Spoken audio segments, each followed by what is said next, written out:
Hey there, and welcome back to another episode of Root to Reign, a resilient parenting podcast. My name is Abby. I'm your host, parenting coach, and fellow mom in the messy middle of motherhood. I am so excited that you are joining me today. Last week we were talking about repair, and today we're going to be having a little bit of a continuation on that topic, but we are going to also discuss why repair is a big part of trust.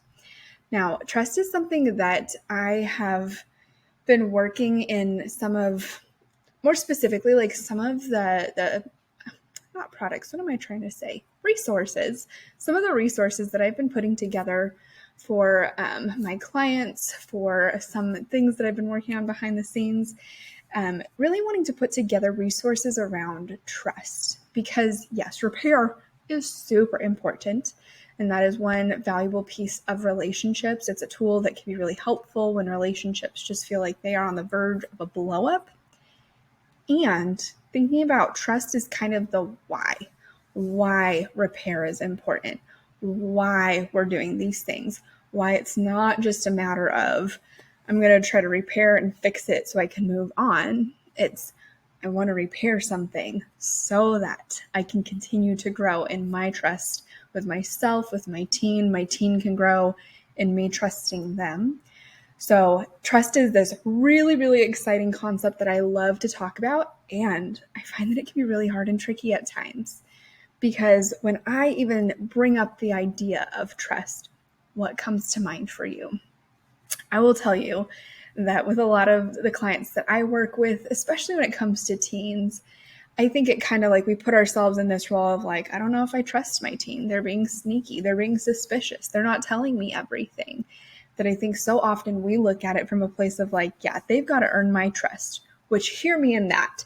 They do, right? That it's important to be trustworthy. That when you demonstrate being trustworthy over time, that's what helps create trust in somebody else. And this is the part too that I think is so important for parents, moms especially, is that trust can be a two-way street. That thinking about when I am serving teen individuals, when I'm serving teens, in other roles that I've had, that one of the things that does come up is sometimes struggling to feel like they can trust their parents, trust that their parents are going to protect their privacy, trust that their parents are going to listen and follow through and actually say what they're going to say and do what they're going to do. Trust that their parents are paying attention to their boundaries and saying, when somebody says no, that no means no means no. And that's not always in the worst contexts that we might think. Sometimes it can be as simple as, hey, Mom already told you no to that. Like, I don't want to do that thing, or I don't need to do that. And it's like the constant second guessing and questioning that can cause rupture in trust. So that's why trust is an important part of this conversation, is not just that your teen should, is probably in the process of learning how to be trustworthy and earn your trust, but vice versa. Are you acting in ways that would make your teen trust you, that they would want to trust you? It's not just about the repair, right? That it's also about what consistent action are you taking time and time again to demonstrate your own trustworthiness. So I want to go back, now that we kind of have like the intro on trust and why I'm so passionate about it. Let's go back for a moment to talking about why it's important to repair, how that helps add to trust. So thinking about, you were going about your day, everything was hunky-dory, everything was a-okay, and then suddenly something happened. They said something rude. You had a reaction instead. That maybe it was like late curfew. Maybe it was a rude word, like I said. Maybe it was a misunderstanding that things got taken out of context, but as a result, it caused a rupture, a blow up, something that was in need of repair. Now, again, I want you to remember what we talked about last week, which is that repair is normal. It's part of the process, that you do not have to be the perfect mom, that having to say, I'm sorry, I messed up, would you please forgive me, is not reflective of poor parenting. It's not reflective of you being a failure. If anything, those statements, those words, that intention just goes to show your teen that you are an imperfect person who is doing their best, and that is what's going to model resilience for them. So instead of staying stuck in the shame spiral after you blew up and then you go and you're laying in bed at night and you can't fall asleep because you're like, why did I say that again? Why did I do that again? Why do we keep getting stuck in this tension, in this conflict, in this cycle? And why can't I just do it right? Stop it. Take a step back. Remind yourself of some of the things we've talked about in previous episodes, which is you're a good enough mom. Now, you know what some of those tools are for repair, which is saying, hey, I'm so sorry I hurt you. I'm sorry that I did XYZ. It's taking responsibility for your piece. Doesn't mean you have to take responsibility for everybody's. In fact, if you're somebody that does take responsibility for everybody's, I really do want you to do an internal check of, hey, what part of this situation was my responsibility? What do I need to own up for? And where does my team need to step up and take ownership of their stuff? But that repair looks like going in, owning your part, apologizing if and when needed, and being able to try to have a productive conversation with your teen after, or try to have something that's maybe not always focused on just constant repair, but like having those moments of connection too. But consistently and actively working on, let's try to repair, let's try to make things better. I'm not happy about how we showed up with each other earlier. Let's try to do this differently now. And I do realize there are going to be times where maybe you and your teen are so stuck in a cycle or just a terrible loop of fighting that it might be difficult for them to hear you or understand you, or even essentially like win them over with the apology at first. And that's okay. That's where sometimes repair looks more like a process.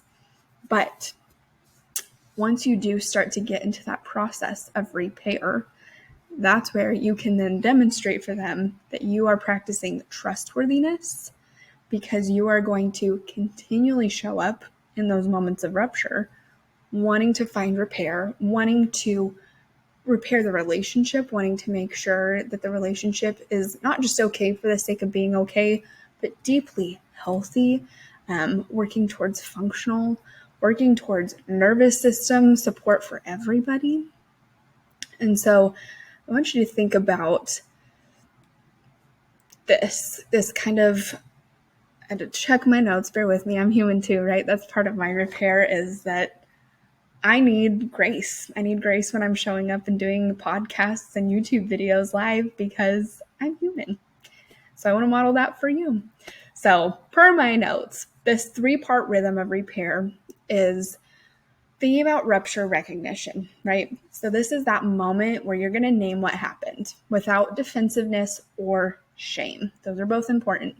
So you can say things like, hey, I don't like how I handled that. Or you didn't deserve to be spoken to like that. Or even, hey, I was reactive earlier and I wish I had slowed down first, right? That's when you're showing up and taking ownership of your piece. And it's not about like proving a point to them. It's not even about having to sit there and, like I said, take responsibility for everything. It's literally just showing that ownership is important to you, that you can show up and take responsibility, be proactive, so that it models for them, oh yeah, hey, this is what I need to do in my own relationships.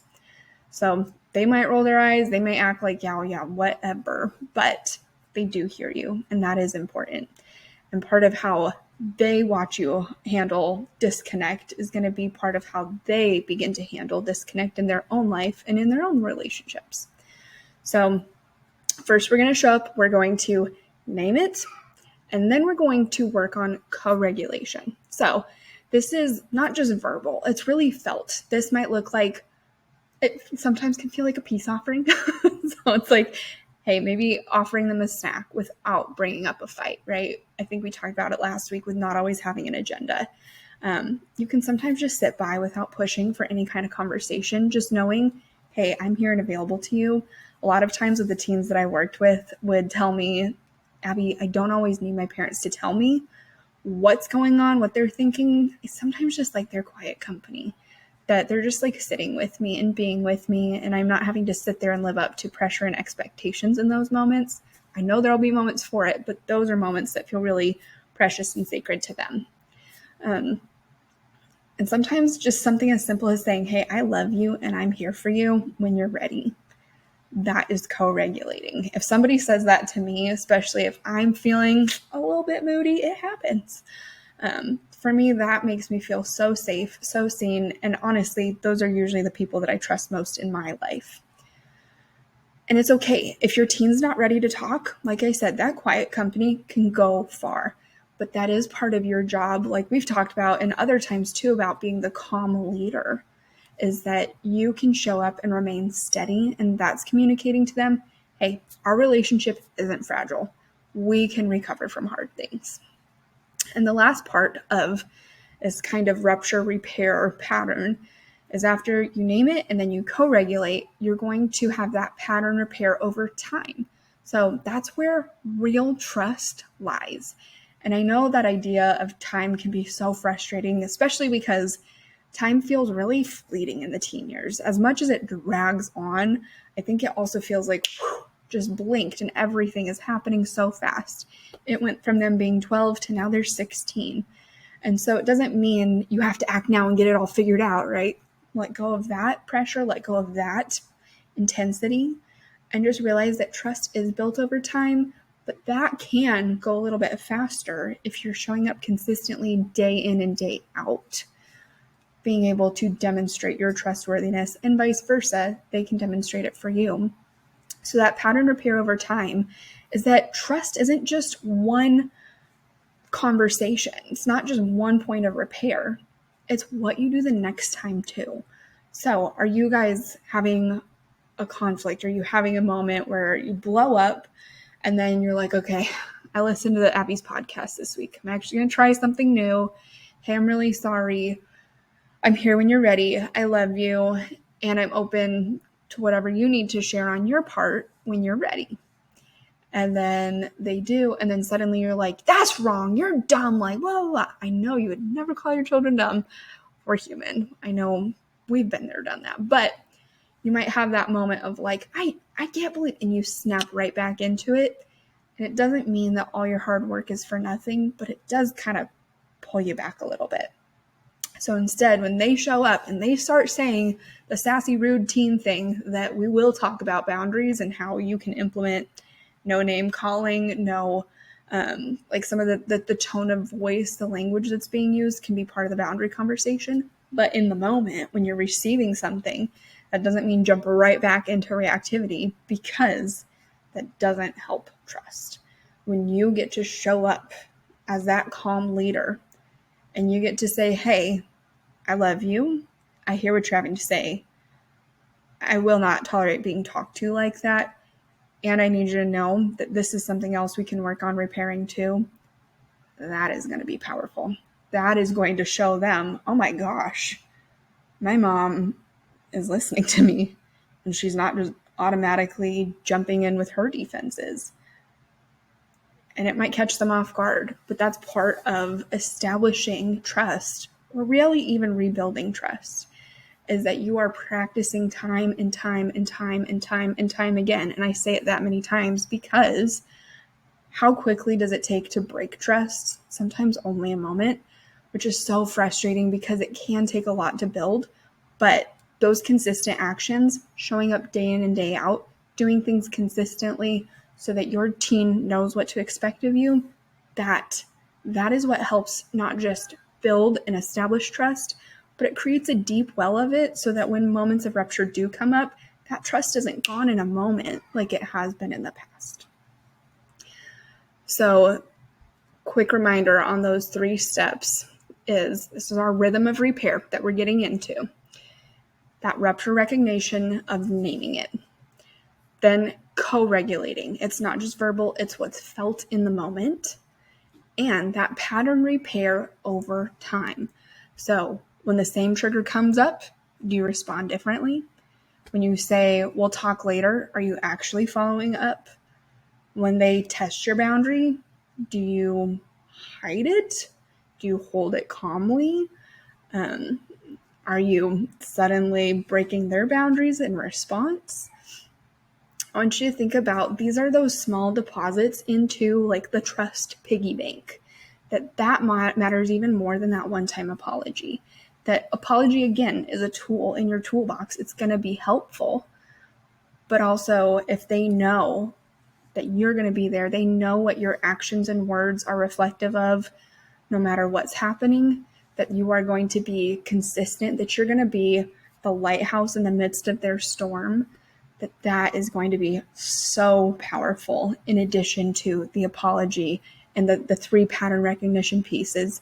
You're going to continually show them that trust is something, not that you have to prove your worthiness of, but it shows them, hey, I'm somebody that loves you and cares for you deeply, and I'm going to show through my actions that you can trust me.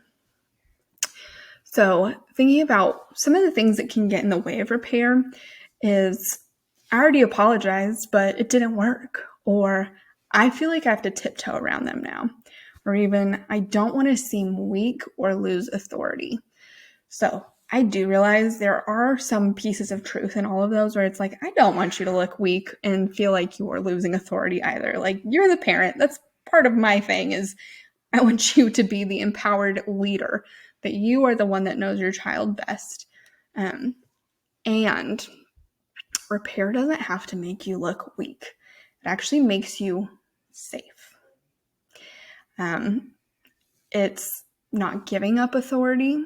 It's actually leading with emotional maturity. And that is what you're showing your teen, is that people can mess up and still come back. And again, as I've been sitting here going through the rest of this podcast, I've been thinking about that moment where I was like, I had to admit, I need to sometimes look at my notes, that this is not pretty and perfect and put together, because I'm human. And I know sometimes people would sit there and critique, because we live in such an intense culture and society where everything has to be like snappy and beautiful and cool and whatever. But the reality is, like, I'm human, and that's just not me. I'm going to show up real. I want you to show up real. So I want you to remember, for you and your teen, that love doesn't disappear when things get hard, that repair is normal. That is not shameful. And maybe a lot of your thinking of your experiences growing up indicated everything else. So that's part of where I want you to think about, like, hey, what are some of those experiences that I had growing up that I need to work on correcting now? That I know our culture teaches teens to cancel people over conflict, but you are showing them that there's another way, that there is a better way in doing that. So I want you to pay attention to some of those cultural myths that you might be paying attention to right now, that you need to tune out, which is, good moms don't yell. Okay, first of all, I know we're aiming to not yell as much, but you're human. You're going to have moments of reaction. You're not going to get it right. Just like we're talking about today, repair is going to be part of how you move forward, and trust is how you continually do it time and time again. Another myth is like, if you apologize, you lose authority. That is not true. Now, if you're sitting there groveling with your teen, then you might be losing authority. But if you are apologizing appropriately, that is modeling accountability, not weakness. Another myth is that your teen's behavior reflects your worth. This is a big one that I want to make sure we are going against. That's a huge myth I work with a lot of moms on, and having to kind of squash and remember that is not true at all. What is true is that their development is not a measure of your value. Now, this is where I am going to speak this truth in love. It's not meant to be harsh love. It's meant to be more of, if you have not been doing things that are for their betterment, for their development, that could be reflective of your parenting, that could use some help, but that is still not a reflection of your worth. That you are worthwhile, just like they're worthwhile, even in your broken moments, even in the moments where you feel like you are failing. But that's where I want you to understand, you are not a failure. Two different things. We can fail. It doesn't define who we are. And this fourth myth is, once you lose trust, it's gone. Now, Again, like I said, I know a lot of teens, we live in that cancel culture society where somebody upsets them, somebody does something, they are blocked on all social media accounts, that they're blocked on text. And so it can feel like tension and pressure is really high if you start to lose trust with your teen. But that's part of where I want you to model for them. This is not the way to go. We cannot continue cancel culture. That's not going to be beneficial for us because we are human. We thrive in relationship. We are going to, it is guaranteed, we are going to have rupture. We need to learn how to repair well. That's making me even think about the name of my business is Rooted in Resilience Collective.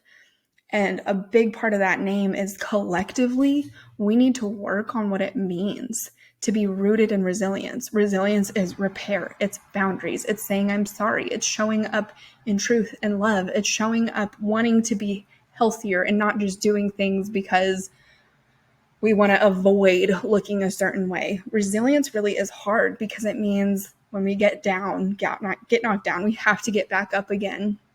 And that is part of that myth, is that trust does not have to be gone. Trust is rebuilt in consistent moments. And I need to say that separately, in the consistent moments, not grand gestures. So there's a time and place, right? I know that sometimes parents like to make up for moments with, hey, I was really bummed about how things went the other night. So surprise, I got you tickets to the upcoming Taylor Swift concert. There are times and places for those grand gestures, but it's going to be even more impactful for your teen if you're showing up consistently in the small moments. And it's not always the Taylor Swift tickets. Sometimes it's just genuinely saying, hey, I'm sorry. I know what you told me and I did the exact opposite. And I realized that wasn't very trustworthy. Can you please forgive me and help me do better? So again, I know we live in a culture that tells moms to be perfect and peaceful and emotionally attuned and always available, but that gives us no actual support to regulate or repair. So if it feels heavy, it's not because you're failing. It's because you're trying to parent inside a system that shames moms for being human. And I want you to know, you can step out of that narrative. In fact, please do. You can lead with love and boundaries, with grace and consistency. Both can be exist at the same time. You don't need to tiptoe. You don't need to spiral. You can choose repair, and your teen will feel the difference. Started to feel a little passionate in those few moments there, but I guess I am passionate. That's part of why I'm doing this work, is that there are so many messages that the moms and clients I support are working against. And it's really impacting the way that we're getting to show up in our parenting. And so that's where this podcast, this work that I'm doing, all of it is so important to me, is because I want the important things to you to be healthy and to be functional. And I want you to have relationships that last. I want you to have resilient relationships. I want you to be able to grow up knowing your grandchildren and to have great relationships with your teens who are going to be adults one day. That I really want whatever is happening in our culture right now that is causing moms to feel so scared and alone and shamed. I want to try to put a stop to that. And so part of what I'm asking you, as your part in that, is to stop buying into the lies and to start paying attention to what's true and practicing that. Anyway, thank you for joining me in a moment of intensity. Like I said, talking about trust is super important because these are part of our toolbox that are really important and needed.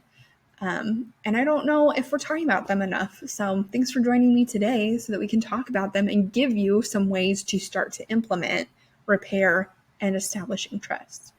So next week, we're going to be talking about parenting when you're running on empty. That's maybe emotionally, physically, or spiritually. Because resilience doesn't mean always pushing through. It can. There are times for it. Sometimes it means knowing when to rest and reset. So that's what we're going to be talking about next. And if you are in the thick of rebuilding trust with your teen and you want to do it without walking on eggshells every day, I want you to please please send me a DM with the word repair, or you can even leave a comment, and I'll send you a simple tool to begin rebuilding emotional safety this week. Or we can always hop on a phone call and you can let me know what areas of support you're needing most. So I am so appreciative of you and your time. I'm appreciative of the mom that you are and the way that you're showing up for your teen or teens or children as a whole. You are so needed. And you are not needing to be perfect. You just need to be rooted. I look forward to seeing you soon.